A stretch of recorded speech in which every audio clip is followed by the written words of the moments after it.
channel, so guess what? I have my nails done now. In my last video, my nails were looking ratchet. I try to keep up with them, but it's pretty hard, and I don't get my nails done.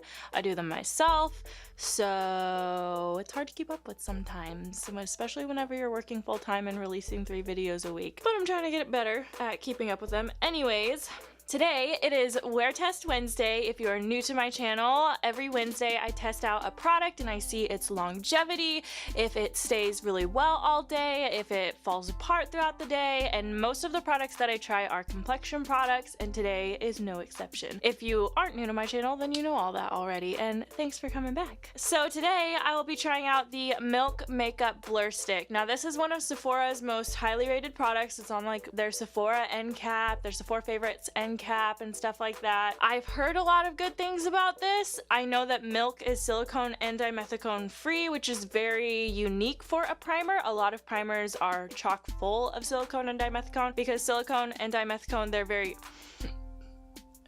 they are very smoothing. They really give that smooth appearance. I don't know what product or like what ingredient they use to replace those ingredients to still give it like that blurring smoothing effect, but that's exactly what it's supposed to do. Now, I do know that this one is slightly mattifying, which I don't have oily skin by any means. I am normal some days on the drier side, but definitely not oily by any means. So I will not be able to test out whether this is really good for oily skin. They claim that it has a mattifying quality to it. So, all right, I have the product pulled up on my app and I'm just gonna give you guys the lowdown on it. What it is, a colorless matte universal face filter. What it does, silicone-free blur stick minimizes the appearance of pores and fine lines to create a smooth and visible matte finish on every skin tone. Use it as a primer for a smooth finish and makeup that doesn't budge. The silicone and oil-free formula won't clog the pores. It's formulated without parabens, sulfates, and phthalates. This product has 1 ounce of product in it. Can you believe that's 1 ounce? It looks like a lot. You know what I'm saying? It has 1 ounce of product and it retails for $36. So, and it only comes in 1 color. Even though it is tinted, it's supposed to be completely invisible. See, it has like, it's swatched on each different skin tone. It's completely invisible and mattified. So under the how to use section, it says suggested usage, swipe all over face and blend. Use alone as an invisible foundation or as a primer before applying sunshine skin tint, sold separately. That's just one of their, it's like a tinted moisturizer that they have.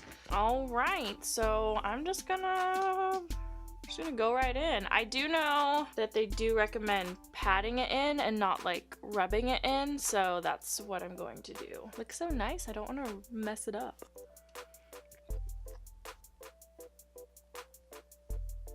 Oh, what is that? It kind of like came off in a piece. What? Maybe I need to warm this up a little bit. It doesn't feel like it's really putting much on my skin, if anything. Okay, there we go. Feels like there might be like an outer layer that's dried a little bit, so I'm just gonna kind of warm it up with my finger here. It doesn't feel as like smooth as I thought it was gonna feel. Like with the milk cooling water, like that one feels so smooth going onto your skin. And this one feels a little bit more, I don't know, like almost chalky-ish. Make sure I get into the corners of my nose really well. I don't know, I feel like I'm not sure how much to apply. Swiping it over my skin, it doesn't feel like anything is going on, but like I know that it is. Yeah, it's a very, very thin formula. Like it doesn't feel like anything. Like I'm sweeping it over my face and it almost feels like the product isn't even coming off, but then I look at it and it's like, yeah, it's coming off. Definitely going onto my skin. I know that you can also take it on your finger if you want and just kind of like press it. I'm like, it doesn't feel anything. I don't know how much to apply. Definitely feels a little bit mattified and it looks mattified, like my face isn't reflecting the light as much. However, it doesn't feel drying at all. It literally feels like nothing. Like I keep on putting more because I'm like, I don't feel anything. Put a little bit more around my nose just for safekeeping. My skin definitely feels like it looks a little bit blurred, you know what I'm saying? Like, this actually is a really nice thing, like if you don't want to wear foundation and you don't really like want to look like you're wearing foundation, but you just kind of want a smoother appearance, this actually does look really nice. Like, I feel like it's blurred my pores a little bit. Nothing crazy, but looks nice. Just feel like it has given me kind of an overall, just a little hint of blurring. I'm gonna apply my NARS Natural Radiant, my little handy dandy foundation that I just love so much. This shade is a little bit too pink for me, but I love this foundation so much I don't even care. If you guys want to see my wear test on that foundation, because I do have one and I love it so freaking much, I will link it right here. So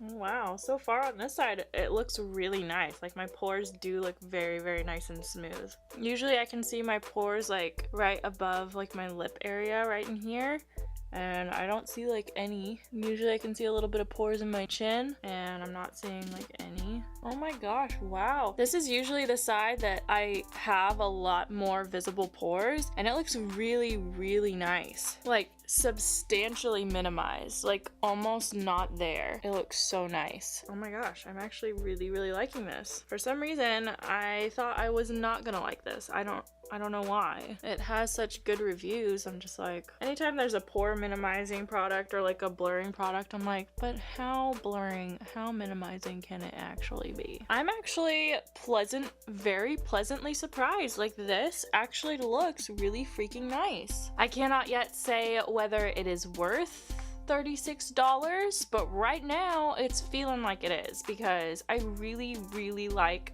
the way my skin looks. I mean, just look at it. No powder, no concealer. See how minimized my pores are? Like, I'm a little bit blown away. Usually this side you can see a lot more, and the fact that it's been minimized that much, I'm like, wow. I'm gonna go apply the rest of my makeup, and I am headed out to work, so I will try to do a check-in before I leave for work. You guys know how that goes. Sometimes I start running late because I get caught up in doing my makeup, so I'll try to do that. If not, I will see you guys in my next check-in. All right, I'll be right back. All right, guys, please ignore whatever the heck my bangs are doing, because here is everything all done. I do have to say, I do feel like my complexion looks really, really nice now. My complexion always looks nice with this foundation, because NARS Natural Radiant Foundation is just like magic in a bottle, but I do feel like it does look a bit smoother than normal. I have noticed though that whenever I put my highlight on my nose, like, it felt like it came up a bit, which doesn't usually happen with this foundation, so I don't know why it did it now. I'm assuming it has something to do with the primer, since I don't usually have that issue. But yeah, it looks really smooth in here, like almost poreless. And I am noticing, normally whenever I put my highlight here, I notice my pores a lot more, and I do see them a little bit more, but not like I normally do. Like, it's definitely minimized. I still don't know if I would pay $36 for this, because it's not, I don't know. I feel like with the amount of minimizing that it's doing, right now I'm still preferring my Cover FX blurring primer. Now, I don't have a video on this guy, but it's just something that I started using recently, and I'm absolutely in love with how this makes my skin look. Right now I'm still preferring this guy over it, but we'll see. We'll see how it wears. It's supposed to be mattifying. Maybe it'll really help my foundation to last really well. I don't know. But anyways, that is this check-in for now, and I'm gonna go to work and try to remember to do a check-in on my lunch, because last time I forgot, and I'll see you guys later. All right, you guys, so I applied this primer around 11, and it is now 11:44, so it is almost 13 hours past when I applied it. So, oh, by the way, I took my lashes off because I forgot that I had to film the rest of this video, but nothing really looks good at this point, but I will kind of pull my hair to the side and let you guys see where we are at. that is how the foundation is looking now. It has worn off quite a bit on my nose area, but I have a tendency to touch my nose a lot, so I don't blame my foundation or any of my products for that. I blame myself. I will say that I am impressed with the fact that with this primer, I have noticed a little bit of the foundation kind of collecting and settling in my pores a lot less. However, it's not so much that I feel like I don't know if I'm gonna keep using this. Like, I don't know if it's a product that I'm gonna be reaching for. The foundation has started to get patchy and worn around my chin area, but that's pretty normal. However, I do feel like the patchiness, like, it doesn't look as, I don't know how to explain this, but like, it doesn't look like it's settled into my pores as much as it usually does, which is really nice. It keeps a little bit of a smoother surface. Now, does it look smooth and perfect? No, not by any means. This is the NARS Natural Radiant Foundation. I have a wear test on this. I do talk about how this is not the most long wearing foundation, but I keep reusing it because I just absolutely adore the texture of it. Quite honestly, I am starting to get quite a bit of shine. I mean, if you look at my forehead, that's quite a bit of shine, and if this blur stick claims to be mattifying and anybody's gonna buy it for that mattifying quality, if this can't even keep me matte, it's really not gonna do much. However, I do know that you're supposed to be able to take a little bit of this on your fingers and basically use it to blot throughout the day if you are oily. So I'm just gonna take that on one of my fingers here and let's see how it looks when we press it over our makeup. Oh no, it's like picking up the foundation. Yikes, let's try again. Yeah, I don't like that at all. It does look like it's mattified a little bit. I'm gonna press some onto my forehead. Oh yeah, it's definitely mattifying it, but I feel like it's picking up the foundation as I'm pressing it in. But maybe if I were to keep that up throughout the day, like kind of that blotting, then it wouldn't be so saturated with oils that it would pick up whenever I touched it, you know what I'm saying? Like, I think if you have really oily skin, it's really something that you need to keep up with throughout the day and like have blotting papers, or, you know, if you have this, make sure that you're kind of pressing it in before the oil really gets out of hand. Like, you have to kind of catch it before it gets bad. That's really the best thing that you can do with oily skin. Yeah, I don't know. I like this product, but it's not like amazing. It's not like life-changing or anything like that. I don't think that I will be reaching for it. I just don't. I don't know. It's just like, it just doesn't call to me, you know what I'm saying? And I don't really go for mattifying products anyways. Like, mattifying is not really something that I need, so that whole quality to it, even though it's really not even that mattifying, I don't need that. I don't know, it's not bad, but it's not amazing. You know? Is it worth $36? I would say, other than the mattifying quality and it really not actually being that mattifying, I would say other than that, the smoothing is really nice. Like, it does do what it says it's going to do. It blurs. You know, I feel like it's true to its word in that sense. And so if you're wanting to buy this as something that is blurring, I think it's a great option. And if you are somebody who is allergic to silicone or dimethicone, Milk is always going to be a good option for you because they are removing those ingredients from their product line. I think that they still have like a brow pencil that still has dimethicone in it, but everything else is silicone and dimethicone free. So if that's an irritant for you or something like that, or you're just trying to move towards more clean brands, Milk makeup is definitely a great option, and this works really, really well for not having silicone or dimethicone in it. And I think because it doesn't have silicone or dimethicone in it, that's why it feels so lightweight, because silicone and dimethicone can be a bit suffocating to your skin because it is a form of plastic, essentially. I would say it's worth the $36 because it's such a unique product. You know what I'm saying? Ingredient wise and the way that it works and how it works and everything like that, I would say it's worth it. I would say go for it. If you're wanting something that's really clean and silicone and dimethicone free, or even if you don't want something that's silicone and dimethicone free, but you just want something that's a good blurring option, I do think this is a good option. Does it help with longevity of the makeup? Not really. I mean, any primer is going to add a little bit of longevity because it creates a barrier between your skin and the foundation.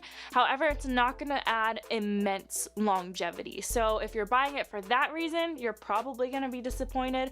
But if you're buying it purely for maybe a little bit of longevity, but mainly just because you want that blurring quality to it, I think it is definitely a great option. All right, you guys, so that pretty much wraps up this wear test. Thank you all so much for watching. Sorry I did not do more check-ins throughout the day. Of course, I was at work and I did forget to do a check-in on my break. However, I feel like going from the beginning and then straight to the end of the day isn't that big of a deal, because I feel like that's what we want to see anyways. We want to see how it applies and then how it looks at the end of the day. So I feel like not having all that in between is actually okay. I could be totally wrong. Maybe you guys do like that in between stuff. If you do, totally let me know.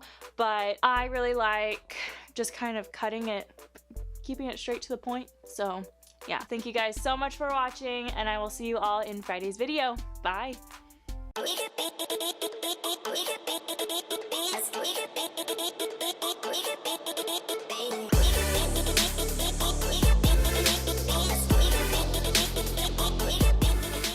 Need some chocolate milk?